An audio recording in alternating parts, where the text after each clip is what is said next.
Olá, companheiros, sejam todos muito bem-vindos ao espaço virtual da Casa de Francisco de Assis. É com muita satisfação que nos encontramos todos aqui nesse momento em que teremos o prazer de receber a nossa companheira Jacira Silva, da Associação Espírita Internacional, que vai trazer para nós um assunto muito interessante mesmo, que ela vai fazer um paralelo entre o espiritismo e o direito humano, os direitos humanos.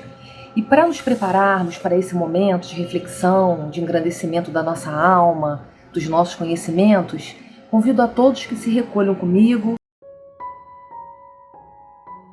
para que façamos uma prece, elevando o nosso pensamento a Deus, que é todo amor e bondade, infinita misericórdia desse Pai misericordioso que se estende por todos nós. Agradecemos, Senhor, a oportunidade de estarmos aqui, o amparo dos espíritos amigos que a todos nós chega a todos os momentos, em todos os momentos. Agradecemos, Senhor, a oportunidade de estarmos encarnados, a oportunidade dessa doutrina e desses conhecimentos que nos chegam, alimentando a nossa alma de novos horizontes. Rogamos a Ti, Senhor, que com todo o Teu amor e Sua misericórdia envolva toda a sua humanidade nesse momento tão difícil. Que cada coração que sofre, seja esse sofrimento de que natureza for, que ele possa encontrar força e coragem, que ele possa encontrar sintonia com o Espírito que orienta, e assim ser alimentado de esperança. Fica conosco, Senhor, envolvendo de maneira muito especial a nossa companheira Jacira, que preparou esse estudo, preparou essas reflexões com tanto carinho, para nos brindar nesse momento. Fica conosco, Senhor, hoje, agora e sempre. Que assim seja.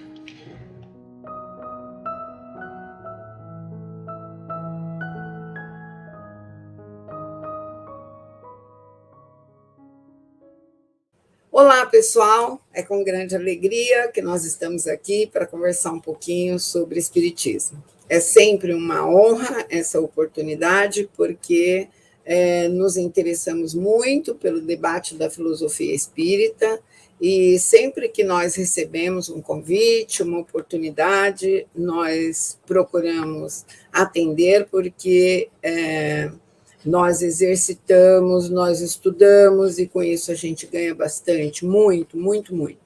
Muito obrigada por essa oportunidade, Grupo Espírita Francisco de Assis. É uma alegria muito grande falar para Niterói, para o Rio de Janeiro. Quero fazer um agradecimento especial à diretora de doutrina, Marta Novis, que nos honrou com esse convite, e quero também fazer um agradecimento muito especial pelo apoio, pela atenção, pela paciência do Fernando, que nos ajudou na preparação e agora também apoia aqui nessa apresentação. Bem, amigos, eu vou fazer aqui uma discussão de filosofia espírita. Eu vou apresentar uns slides, porque eles vão nos orientar, nos guiar e nos ajudar aí a conduzir essa discussão. O tema de hoje é a crença em Deus e a incômoda defesa dos direitos humanos. Como é que a gente lida com esse tema? Esse é o debate do dia de hoje. Tem aí as minhas credenciais, eu sou advogada, sou espírita de nascimento, tenho 64 anos de idade, sou advogada, tenho paixão pelo estudo dos direitos humanos, uma tendência a estudar um pouco mais as políticas de álcool e drogas, sou autora do livro Criminalidade, Educar ou Punir e coautora do livro Ética e Moral e Espiritismo. Muito bem. Essa nossa conversa, esse nosso diálogo sobre esse tema tem como base falar um pouquinho, muito sucintamente, do processo de adoração a Deus, que não é uma matéria que eu domino, que eu estudo profundamente, mas achei oportuno balancear a discussão sobre os direitos humanos, fazendo um contraponto com a crença em Deus, já que todos somos crentes em Deus, um pouquinho da visão de divindade no meio espírita, tentar compreender o que seria um Deus moral e o que há de comum ou de divergente entre essa nossa crença em Deus e a defesa dos direitos humanos. O objetivo é tentar compreender melhor por que nos soa tão incômoda a defesa dos direitos humanos, porque nem sempre há uma explicação coerente, razoável e racional para a nossa recusa à defesa dos direitos humanos. Bem, a crença em Deus, né, na cultura ocidental, ela segue a tradição judaica.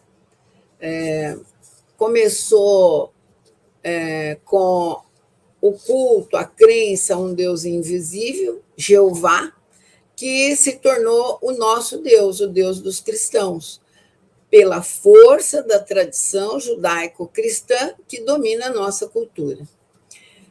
Para o povo judeu, Jeová é o Todo-Poderoso, o Deus da guerra, o protetor dos judeus contra os seus inimigos, a ponto de ter feito o sol parar por 3 dias para que o exército de Josué vencesse os filisteus. Então, esse é o Deus que está na base da nossa cultura judaico-cristã. Para os estudiosos da Bíblia, o que há ali é a história da fidelidade dos judeus ao Deus único e invisível. Só que ali mesmo, né, no estudo da Bíblia, a gente vê que essa história está repleta de crimes, traições, dissensões e discórdias. Entretanto, é ali que está a base da crença nesse Deus poderoso. Judeus e cristãos fizeram da Bíblia a palavra de Deus, portanto, a base de toda a fé. E julgaram que o seu Deus era o verdadeiro, o mais forte e poderoso. É assim que judeus e cristãos veem, entendem, assimilam a divindade. Com um diferencial, porque os judeus mantiveram a crença no Deus único, enquanto que os cristãos humanizaram Deus na figura de Jesus de Nazaré, que se transformou na encarnação do mito judaico, o Messias que haveria de vir, como sabem os estudiosos da Bíblia. Mas e nós? Em que Deus acreditamos? Cada um de nós espíritas, nós que estamos hoje aqui nessa conversa. Nesse mesmo Deus, poder e força. Mas a história revela que, em nome da fé nesse Deus, foram cometidas e praticadas uma infinidade de injustiças. Muitas injustiças. Se a gente pudesse trazer aqui alguns exemplos apenas, a espada de Maomé feriu mortalmente os infiéis no Oriente. O cristianismo, depois de ascender ao poder, perseguiu e torturou quem discordasse das posições oficiais. Tudo para defender a honra divina. Os sacerdotes, assenhorando-se do nome de Deus, utilizaram a força, o medo, a flagelação. Para quê? Para dominar e punir. E assim faziam com pompas e cerimônias solenes, inclusive, como aconteceu no caso de Joana d'Arc, no Alto de Fé de Barcelona, no caso de Galileu Galilei, mais recente, Leonardo Boff, etc. Hoje, na nossa atualidade, com a ascendência das igrejas evangélicas, nada mudou. Vamos ver que é tudo muito parecido. Seus dirigentes seguem usando o mesmo padrão de comportamento, embora utilizando-se de estratégias diferentes. Hoje, a promessa é de prosperidade, mas sempre sob o império do medo, das ameaças, sempre se baseando na falsa defesa dos valores morais, né, na defesa da fé em Deus, desse Deus poder, e outros valores como pátria, família e etc. Como nós podemos interpretar a fé em Deus na filosofia espírita?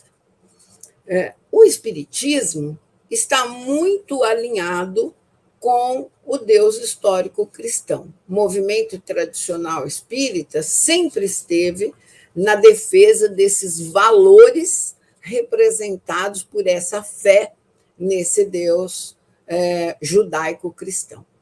Tanto assim que o espírita, na mesma linha das religiões, sempre se considerou vítima. Se os cristãos são vítimas do pecado original, o espírita é vítima do seu passado. Então, aquelas mesmas perguntas se repetem. Por que minha vida é tão difícil? Por que eu enfrento tanto sofrimento? Por que essas coisas acontecem comigo? Por que comigo? Por que eu nasci nessa família? Né? Com tantas famílias maravilhosas, eu fui nascer nessa. E há sempre uma resposta. Afinal, Deus é justo, é força e poder, e a resposta, em regra, se resume no resgate das dívidas passadas. Por isso, nós estamos sempre à busca de solução, de socorro, de ajuda, de cura, até de um milagre. Por quê? Porque mesmo que a minha própria herança esteja na base desse sofrimento, teoricamente, ele não me pertence.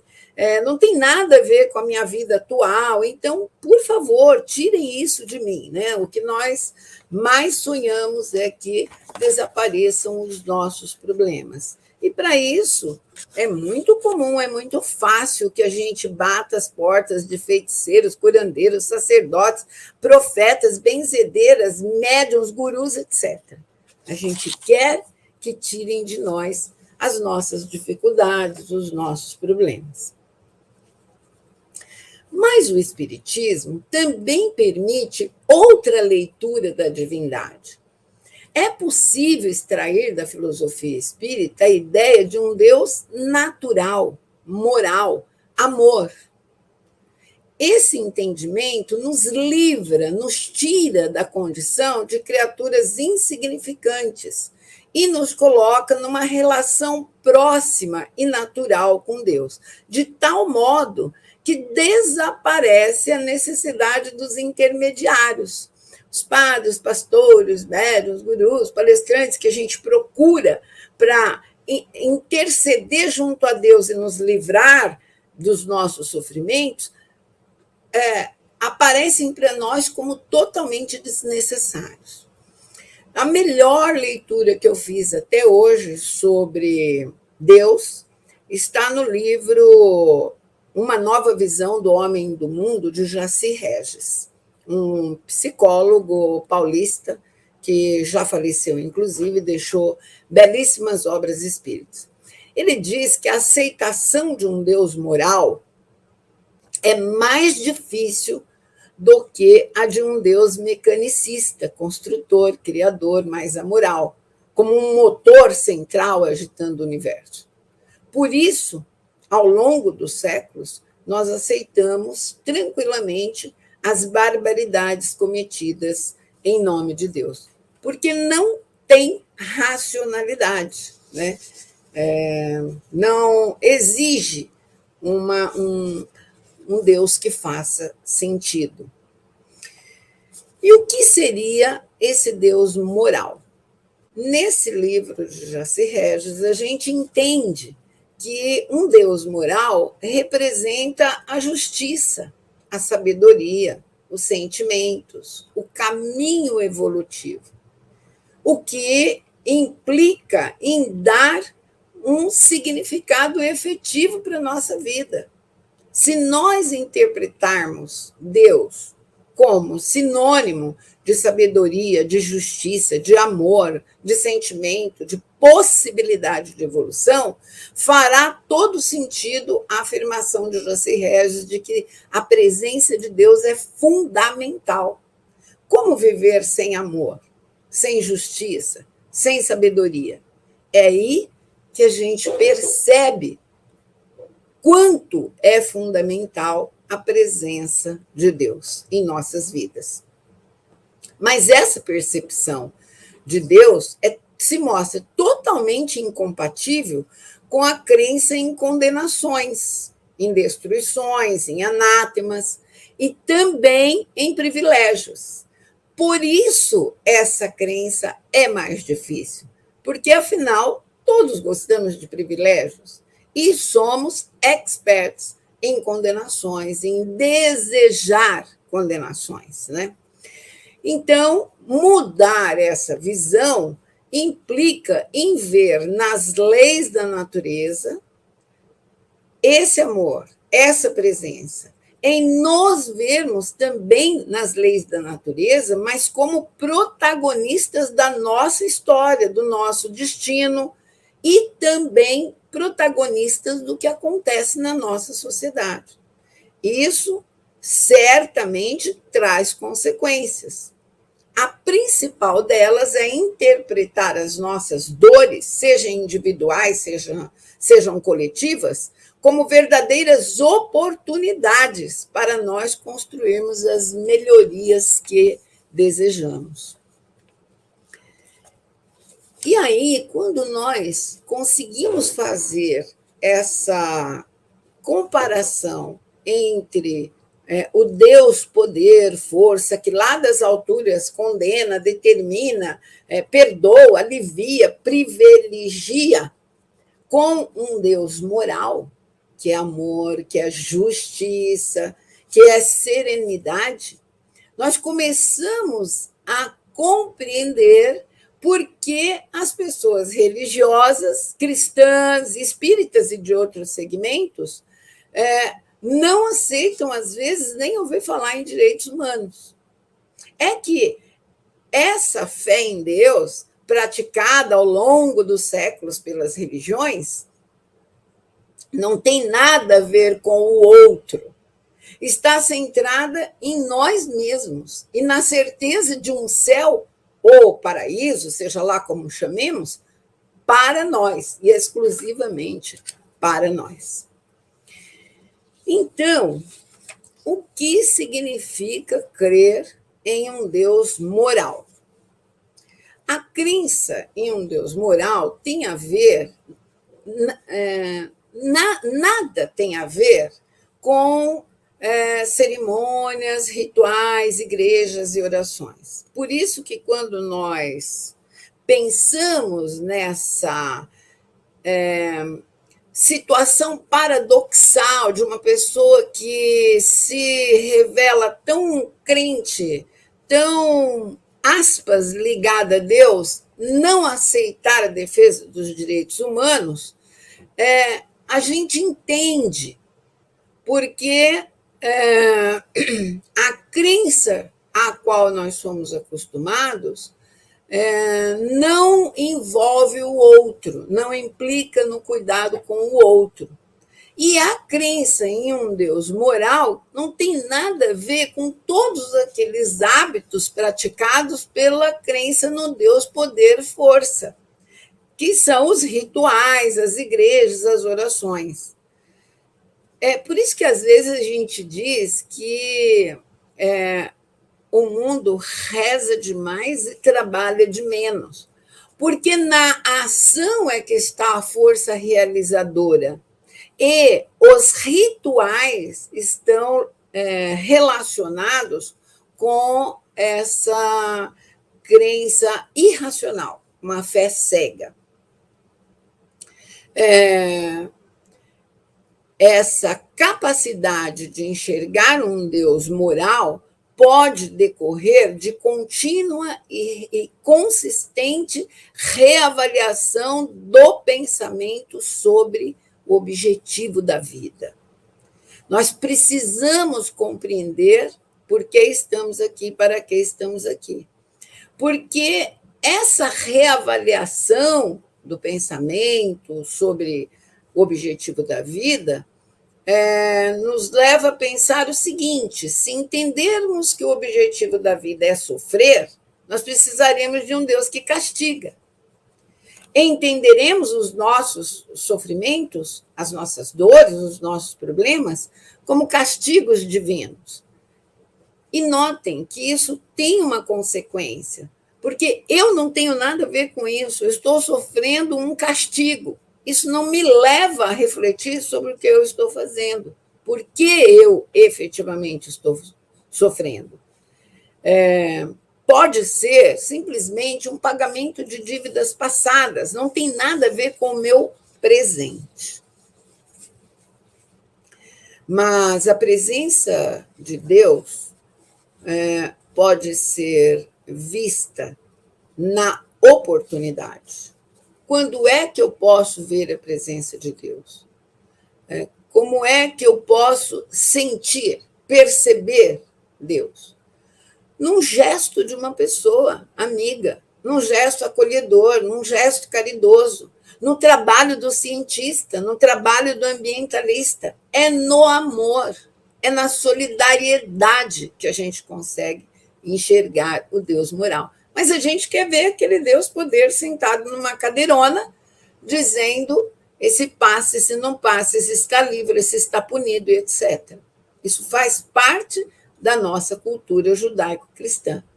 Compreender que Deus está junto a nós e não lá nas alturas, e que nós não dependemos dos intermediários para nos relacionarmos com Deus, é um processo lento, é um processo que depende de um desenvolvimento intelectual, mas nos dá outra condição de vida, nos dá efetivamente outro sentido para a nossa vida, porque desmistifica as posições arrogantes daqueles que sempre falaram em nome de Deus. Apropriaram-se da verdade, tomaram a chave do céu, expulsaram o homem do paraíso e inventaram o demônio e o inferno como instrumento de poder. E o que isso tudo tem a ver com direitos humanos? Porque hoje a proposta é falar um pouco aqui sobre direitos humanos também. Até preparei aqui alguns slides sobre as características dos direitos humanos, sobre o que é e quais são. Mas tem aqui um vídeo que vai nos ajudar a compreender melhor do que os meus argumentos. Vamos assistir.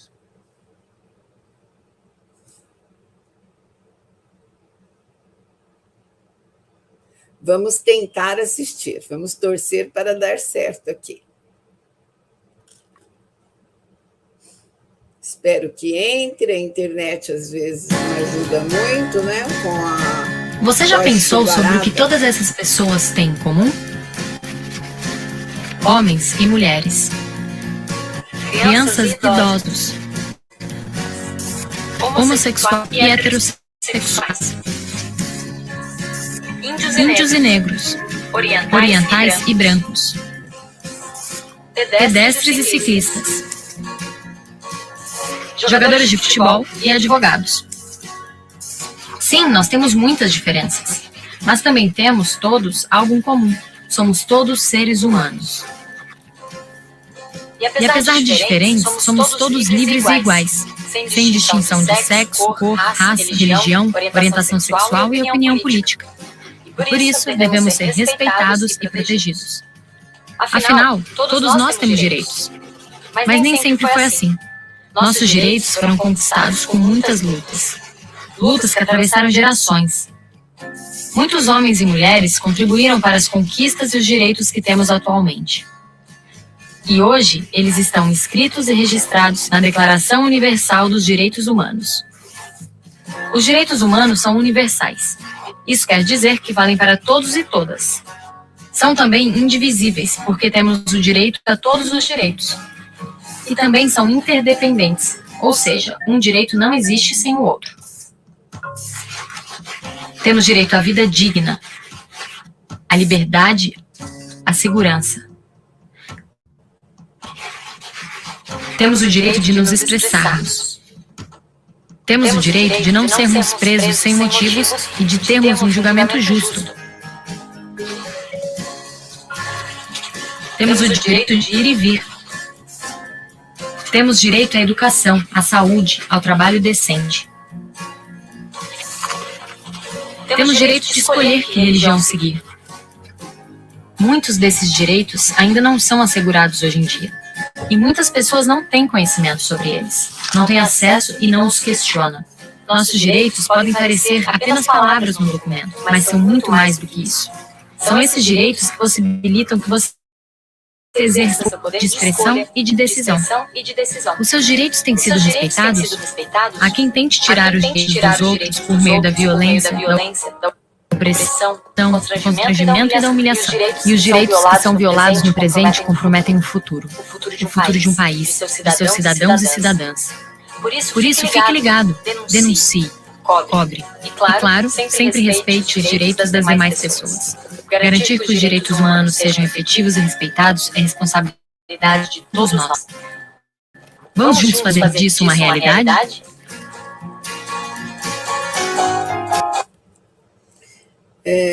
Esse vídeo é bem legal. São aí alguns minutinhos que são capazes de pensar ajuda bastante o verdadeiro sentido dos direitos humanos. Então, muito melhor aqui do que as nossas anotações aqui no slide, podemos ver aí no vídeo o que são e quais são os direitos humanos. O mais importante, talvez, que a gente tenha a dizer aqui, é que direitos humanos são aqueles que são indispensáveis à vida humana digna. São direitos políticos, civis, sociais. E, independentemente de qualquer condição. Nós precisamos refletir sobre isso porque há frases absurdas sobre os direitos humanos que nós, espíritas, não podemos repetir. Nós temos que refletir sobre elas justamente para não refletir. Como, por exemplo, direitos humanos são válidos para humanos direitos. Essa frase é muito comum. Geralmente, os conservadores, as pessoas que não gostam nem de ouvir a expressão direitos humanos, usam para refutá-la. Para refutá-los. Mas nós perguntaríamos, quem são esses humanos direitos? Se os direitos humanos só podem ser respeitados para os humanos direitos, nós perguntamos quem são os humanos direitos. Porque todos nós, em alguma medida, somos errados. Né? Ninguém de nós está nesse nível, nessa altura, de poder dizer eu não cometo erro, eu não cometo equívoco, eu nunca falho, eu nunca sou ilegal. Né? Existe um leque infinito de possibilidades de nós cometermos ilegalidades. De uma forma ou de outra, em maior ou menor quantidade, todos nós cometemos. Então, o que é importante dizer? Se for humano, tem direito. São direitos que não dependem de qualquer condição, porque são direitos inerentes à condição humana. Não importa a condição em que esteja. Se for humano, tem esses direitos, porque eles são básicos e são elementares. Muito bem, então vamos lá. Dá para os espíritas fazerem uma defesa irrefutável dos direitos humanos? Vamos tentar compreender isso. Consta no Evangelho que a melhor forma de amar a Deus é amar ao próximo. E aí, então, a gente vê que é no outro que a gente encontra Deus. Vejam como faz sentido aquela interpretação de que Deus moral, a visão de um Deus moral inclui o outro, está em reconhecer o outro, em aceitar o outro. Tanto que lá no Evangelho está escrito isso, que a melhor forma de amar a Deus é amar ao próximo. E se a gente pegar inúmeras parábolas do Evangelho, nós vamos confirmar isso. A parábola do bom samaritano, por exemplo, né? Passou por ali um doutor da lei, passou por ali um sacerdote, ninguém se deu conta de que havia um humano caído ali. E aí passou alguém que não era um doutor da lei, não era um sacerdote, era um samaritano, um homem de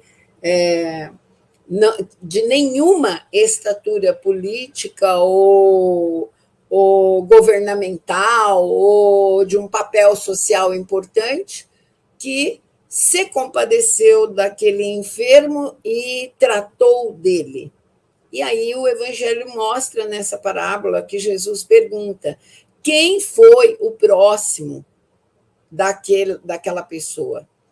Deixando claro que o bom samaritano fez o papel que o sacerdote não fez, o doutor da lei não fez. Então, o Evangelho está repleto de oportunidades para a gente interpretar esse Deus moral, mas a gente não vê porque não quer, né?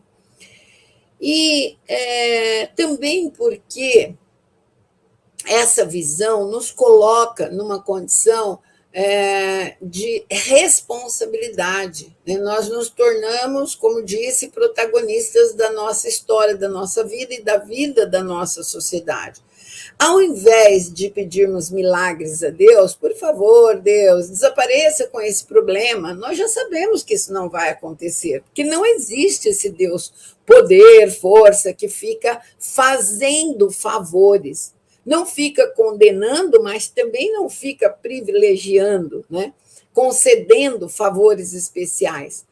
Então, não vai dar a saúde ao doente terminal, a volta do amor que se foi, a cura da dependência química, não vai devolver o emprego perdido, não vai. Nós sabemos que isso não acontece. Então, o grande desafio é enxergar o amor de Deus na compreensão da dinâmica da vida. Mas que interessa, então, para mim, querer em Deus, se Ele não me fará esses favores? E é aí que está o diferencial. Né? É compreender que nos cabe enxergar o amor de Deus na oportunidade do trabalho, do estudo, que nos permitirá vencer ou minimizar as nossas vicissitudes.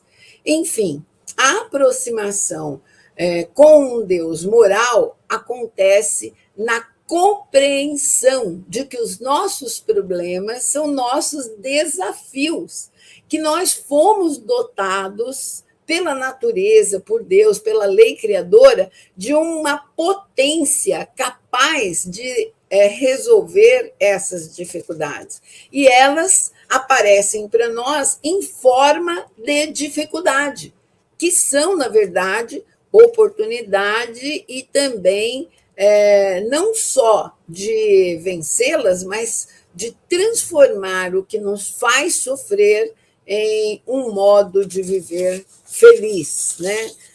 Promovendo as mudanças necessárias para a gente aprender a viver feliz. Realmente,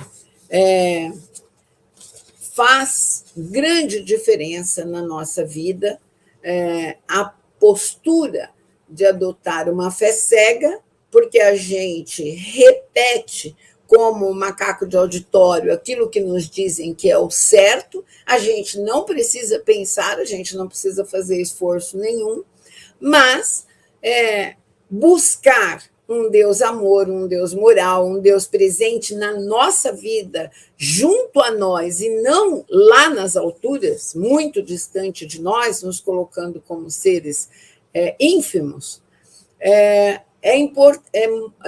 um avanço, né?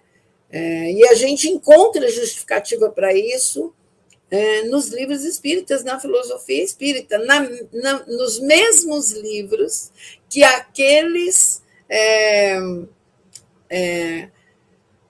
aderentes à fé cega vão buscar fundamento para o conservadorismo, para o atraso, para o apego ao moralismo indefensável, aos julgamentos, às condenações. Nesses mesmos livros a gente encontra a luz, né?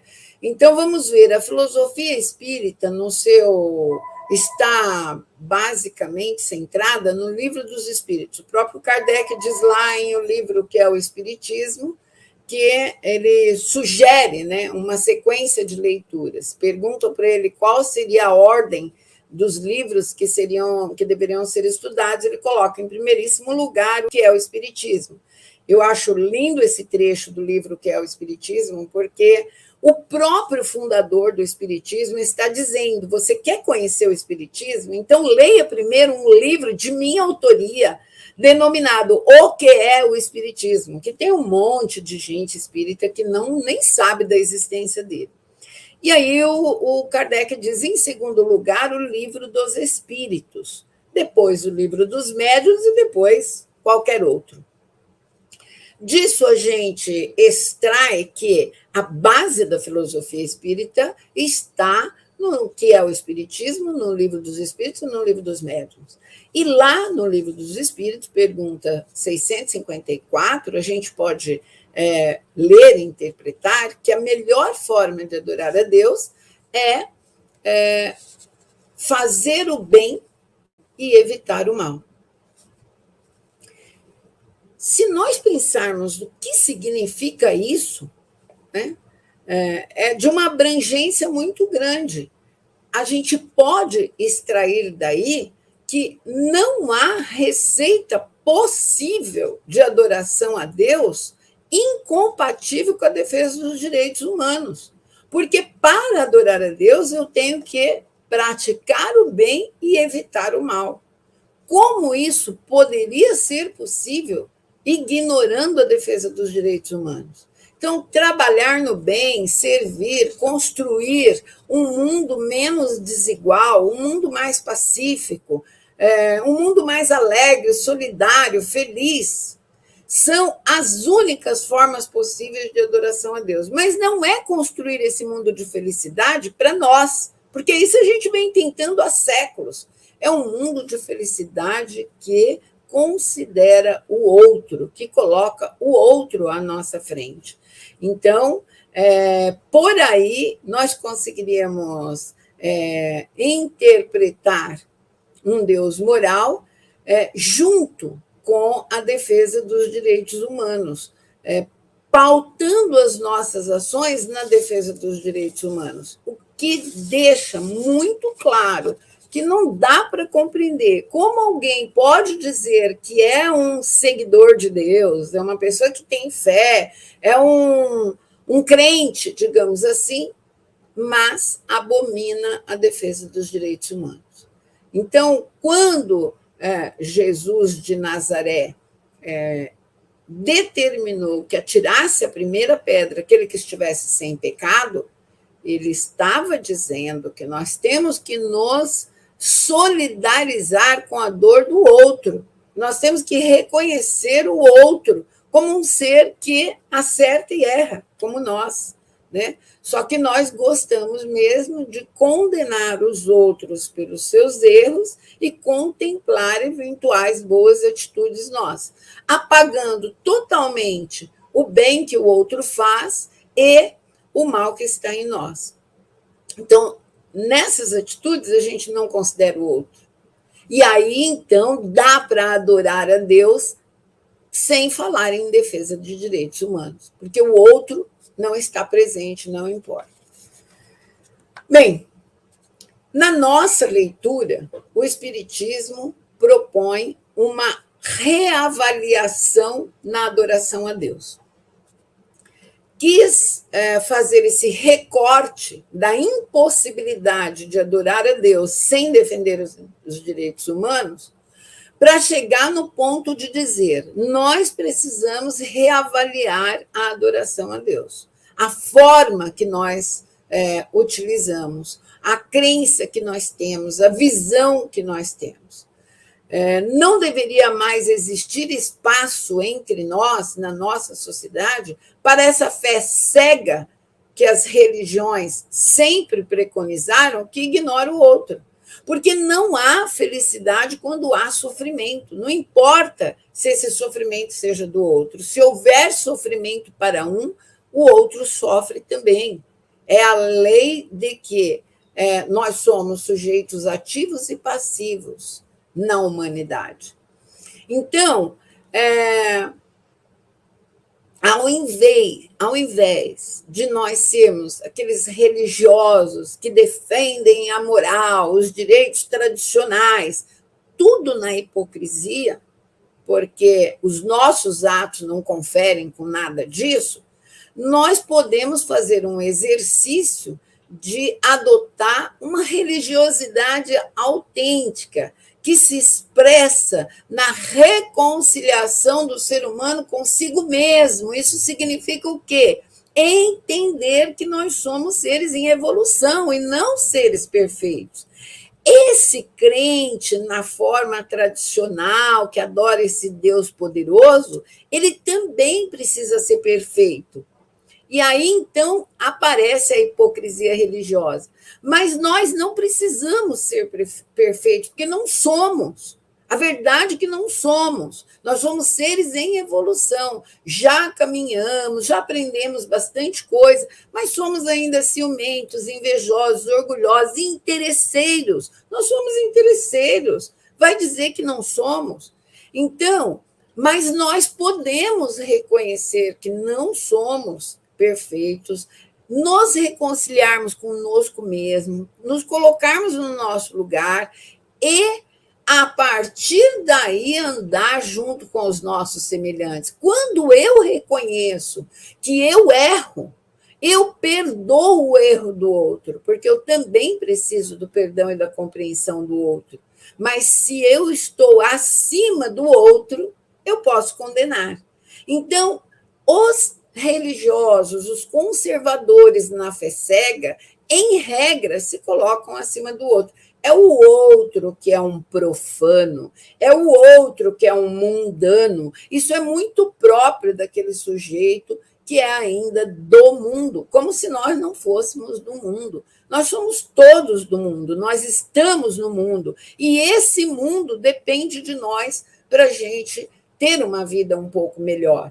Então, essa forma de ver Deus que a filosofia espírita nos apresenta, ela permite viver essa religiosidade autêntica, que não te faz um santo, porque, na verdade, não somos, e nem um perverso, um profano, um mundano, um perdido, para o qual Deus vai olhar lá da infinidade das alturas e dizer, você é um nada. Não. Nós somos seres divinos, potencialmente capazes de desenvolver maravilhas e evoluir, crescer. Então, essa nova visão, essa reavaliação da adoração a Deus, ela implica em abandonar a divisão entre o divino e o profano, o sagrado e o profano, o certo e o errado. Tudo segue essa dicotomia que é fruto da herança judaico-cristã. Ou é sagrado ou é profano, ou é bonito ou é feio, ou é bom ou é ruim. Só que entre esses extremos existe uma infinidade de posições.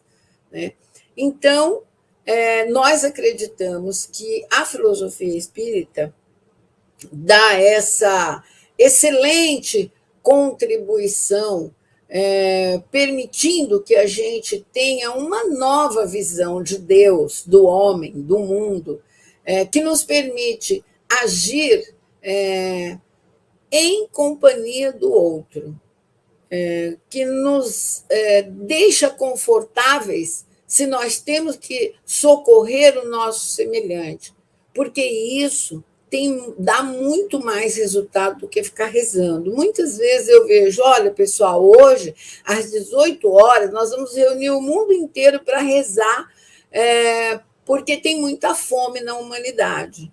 Eu respeito, é a fé da pessoa, mas se a gente trabalhasse um pouco para diminuir a fome da humanidade, se a gente fosse menos egoísta, se a gente compartilhasse um pouco o que a gente tem, será que a gente não contribuiria mais para diminuir a fome da humanidade?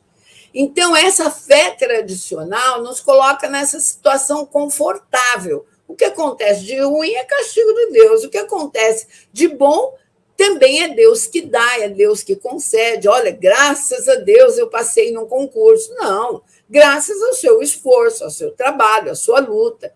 Então, essa reavaliação da crença, ela é importante e necessária, porque ela nos coloca na nossa condição humana e permite que, com isso, a gente envolva o outro, considere o outro.